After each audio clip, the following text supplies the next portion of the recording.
Nah, Rama, di Jakarta itu ada es krim Italia tertua di Indonesia. Iya. Dan ini sudah ada sejak zamannya kolonial Belanda loh.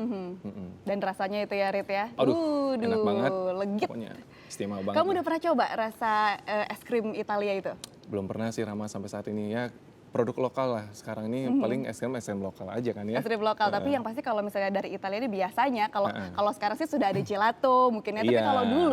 kalau dulu itu rasa es krimnya mungkin lebih original, terus udah gitu.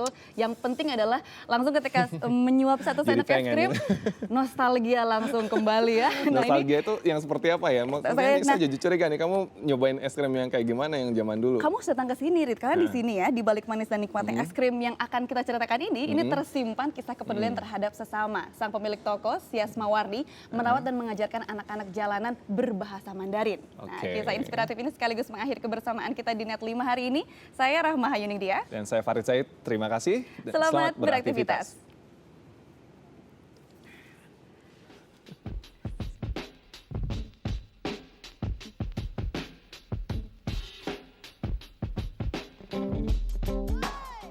Bagi Galib, setiap hari sama saja seperti hari lainnya. Seusai sekolah, siswa kelas 4 sekolah dasar ini akan menuju sebuah pusat perbelanjaan di Jakarta Pusat. Namun bedanya hari ini Galib hanya pergi berempat saja dengan teman-temannya.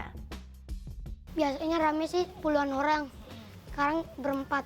Emang pada kemana emang? Tahu deh.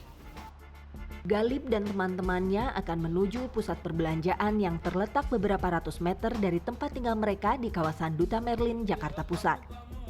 Mereka ke sana bukan untuk berbelanja, melainkan untuk belajar bahasa Mandarin.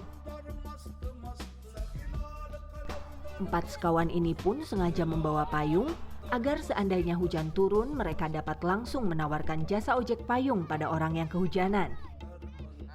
Ojek payung memang menjadi pekerjaan sambilan dari keempat anak ini. Mereka belajar bahasa Mandarin di restoran es krim Ragusa, es krim Italia tertua di Indonesia. Pengajarnya adalah sang pemilik restoran Ibu Sias Mawarni. Sejak tahun 1999, restoran es krim Ragusa milik Sias di Duta Merlin ini setiap hari diramaikan oleh anak-anak. Aku kan udah haji tahun 2002. Udah salim, aku pegang tangannya kok dingin. Jadi saya bilang, kamu belum makan? Belum. Mana kehujanan, bajunya basah. Akhirnya aku bilang naik deh ke atas. Naik ke atas saya makan asal udah reda hujannya. Jadi pada naik ke atas. Naik ke atas, terus aku tanya, bisa nulis gak? Sekolah. Kelas berapa? Kelas 1 mau naik kelas 2, bayarnya 25.000. Ya udah saya yang bayarin. Mereka nggak mau. Akhirnya belajar di sini.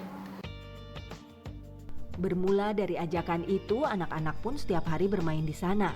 Sias yang menyayangi anak-anak tidak keberatan jika mereka setiap hari makan di restoran miliknya.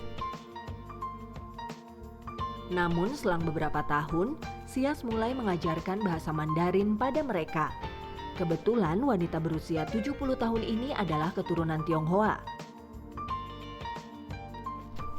Selain itu, ia juga pengajar bahasa Mandarin di beberapa universitas. Hampir ya 12 tahun yang lalu ya. Karena saya merasa, Anda pernah tahu kan presiden kita, Gus Dur, beliau mengatakan seluruh anak bangsa yang namanya keturunan Tionghoa, yang namanya apa, juga anak bangsa. Sebenarnya bukan hanya anak-anak di sekitar restoran miliknya saja yang boleh belajar bahasa Mandarin dari Sias. Siapa saja boleh ikut bergabung tanpa dipungut biaya sepeser pun. Siapapun orang itu, etnis apapun, agama apapun, boleh belajar di sini tanpa bayar. Anak-anak yang sedang belajar bahasa Mandarin menjadi pemandangan unik bagi pengunjung restoran. Salah satunya Mauren. Saat berkunjung ke Ragusa, ia melihat Galib dan teman-temannya sedang belajar bahasa Mandarin. Mauren pun tertarik untuk ikut belajar.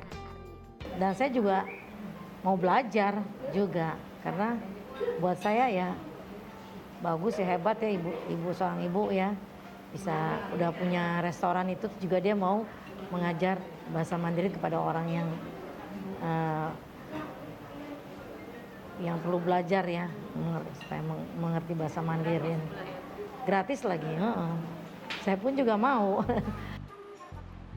Es krim Ragusa sudah ada di Indonesia sejak zaman kolonial Belanda, tepatnya tahun 1932. Pemiliknya adalah orang Italia. Suami Sias mulai bekerja di es krim Ragusa sejak tahun 1947. Sias pun ikut membantu banyak dalam berjalannya restoran ini. Karena kesetiaan dan keuletan mereka, pada tahun 1972 usaha es krim ini dihibahkan pada keluarga Sias. Es krim Ragusa di Jalan Veteran tidak banyak berubah dari tahun ke tahun. Sias dan suaminya memang sengaja mempertahankan suasana klasik di restoran ini. Namun justru inilah yang menjadi daya tarik es krim Ragusa. Tempat ini selalu saja ramai pengunjung. Apalagi es krim Ragusa juga punya ciri khas tersendiri, yaitu tanpa bahan pengawet. Teksturnya yang lembut memberi cita rasa sempurna di lidah. Lain pada yang lain ya, soal es favorit dari zaman kita kecil gitu sampai sekarang gitu. Saat ini es krim Ragusa memiliki 2 cabang selain di Jalan Veteran, yaitu di Duta Merlin dan Kemayoran. Uniknya, di Duta Merlin yang menjadi tempat anak-anak belajar bahasa Mandarin, seharusnya Ragusa sudah tidak beroperasi lagi. Oleh pemiliknya, tempat ini tidak lagi disewakan pada orang lain. Akan tetapi, karena Bu Sias Mawarni mengajar anak-anak, ia tetap diberi tempat untuk restorannya. Sebenarnya sejak tidak lagi disewakan untuk umum, restoran es krim Ragusa ini tidak lagi banyak pengunjungnya. Hanya beberapa orang tamu per hari. Selain itu, hanya anak-anak yang belajar saja yang meramaikan restoran ini. Meski demikian, nenek 6 cucu ini tidak sedikit pun merasa rugi. Tempat ini justru menjadi ladang amal baginya. Suami saya bilang, nggak apa-apa, anggap aja ini base camp kamu, katanya. Selain fasih berbahasa Mandarin, Sias pun sangat peduli pada seni dan budaya, terutama seni tari. Berbagai pentas seni telah digelarnya. Bahkan ia kerap dikirim menjadi duta seni ke luar negeri. Anak-anak asuhnya juga sering diajak menari, termasuk Galib. Bandung, Blok M Plaza, terus Kehadiran Sias telah memberi warna dalam kehidupan anak-anak di sekitar Duta Merlin. Sosok Sias seolah menjadi panutan bagi mereka. Perhatian dan kepedulian yang Sias berikan sangat berarti bagi anak-anak ini. Kalau Lause orangnya gimana? baik. Terus sayang sama orang. Lause orangnya gimana sih? Baik, Baiknya gimana? hebat. Terhadap karyawannya pun Sias selalu memberi perhatian lebih. Dia orangnya baik, penyayang anak-anak yatim juga. Ya buktinya mata saya dua-duanya udah dioperasi. Besar seperti Jakarta, segala sesuatu hanya dinilai sebatas materi. Tapi ternyata tidak semua demikian. Di balik manis dan nikmatnya es krim Ragusa, tersimpan kisah manis tentang Galib dan teman-temannya serta Ibu Sias Mawarni.